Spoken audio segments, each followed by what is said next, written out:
us now to discuss is Congressman Greg Steube, who actually held a roundtable at Sharkey's in Venice just a few weeks ago talking about this very issue. Glad to have you here with us tonight, Congressman.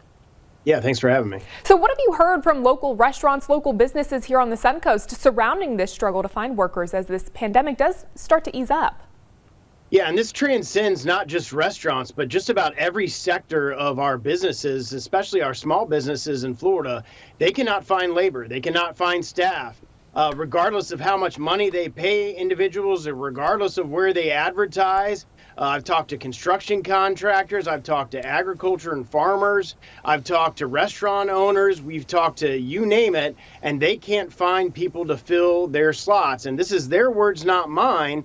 It's because people are getting more money on unemployment compensation than they would be to work. So it's a real challenge for our businesses because if they don't have employees to, say, staff their restaurant or work at Walmart or work in the construction industry, then those companies are not able to do the work that they can do in a timely manner. Like a construction company told me they're way behind in all their scheduled projects because they just don't have the labor in order to get the projects done. So that's affecting businesses. And at some point, businesses will have to make a cost-benefit analysis as to whether it's worth staying open or to close. Interesting. Well, you know, it was, a year ago that many people were not even able to get unemployment benefits because the system, especially here in Florida, was having so many problems. You know, I've also seen some reports of some restaurant owners most recently that have been writing letters to Governor Ron DeSantis asking for more help for restaurants specifically in this case before they have to close down because of this pandemic and they don't have enough people to work.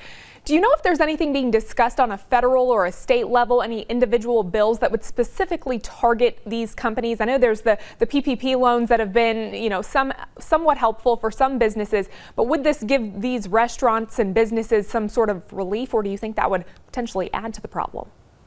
Well, unfortunately, the last COVID bill that President Biden signed that was voted on by all Democrats, not a single House Republican or single senator that's a Republican voted for that piece of legislation. This is part to do with that. Unfortunately, in that unemployment compensation multiplier goes until September of this year. So this may be something that employers are going to have to deal with until September of this year. That's the real crux of this issue, is they have employees who aren't willing to come back to work because they're getting more money on unemployment compensation, despite the fact that Walmarts are now hiring $15 minimum wage, $19 minimum wage, just to get people in the door to work with them. And it's a real challenge to all of our businesses. And I don't know if some of these businesses can last until September.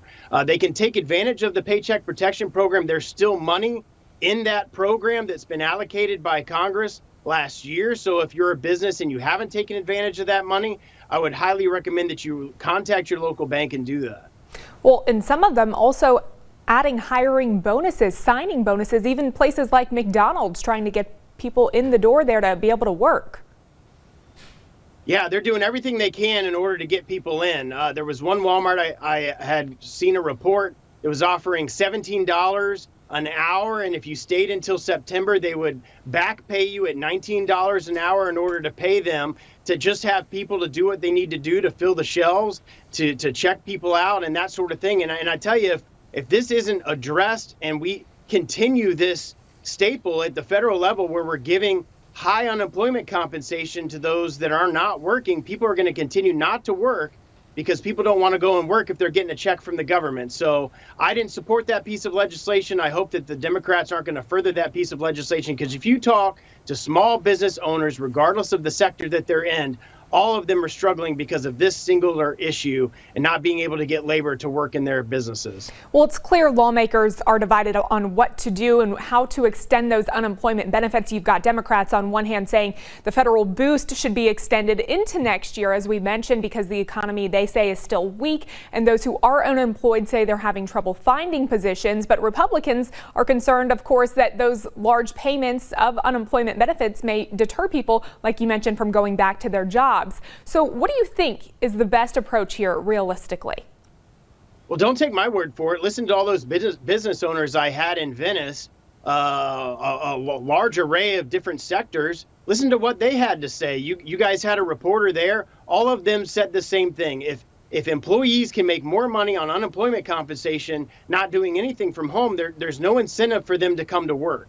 And so if that continues, if there's a continuation of the high unemployment compensation, that there's a multiplier for it, the federal government, you're going to continue to see this trend go. And what's going to happen is these small businesses at some point aren't going to be able to stay open because they don't have employees to be able to either staff their restaurant or wait on individuals, or at Walmart stock their shelves, or whatever the case may be. And they're going to have to shut their doors, which would have a huge devastating impact on the people that are working at these individual businesses. One of the things that was surprising to me is the workers that they do have, they're having to pay those individuals time and a half because they're working 60, 80 hour weeks because they don't have enough employees to flop different shifts. So the people that they do have, they're having to pay twice as much time and a half when they're working overtime because that's the only employees they have to be able to work.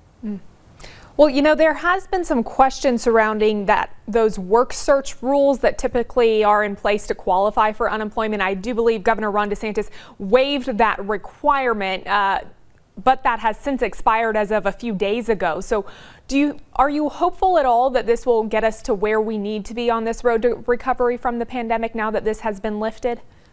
Well, hopefully that will have an impact, because what some of the business owners told me is that individuals just schedule an appointment just to check that box that they're required to do, to say that they're looking for interviews, but they would never show up for the interview. So they would apply so that they could satisfy the requirement of unemployment compensation for the state, but they would never show up for the interview. So they're trying to satisfy that requirement at the state level. So now that's going to be enforced at a stronger level at the state level, hopefully those individuals can't just undercut the system by just saying that they've had interviews or had interview requests. So hopefully you'll see a change. But I tell you, as long as that unemployment compensation goes until September, small businesses are going to find it very hard to find employees willing to work. All right. Congressman Greg Steube, all the time we have for tonight with you, but glad to have you on as always. A pleasure. Yeah, thanks for having me.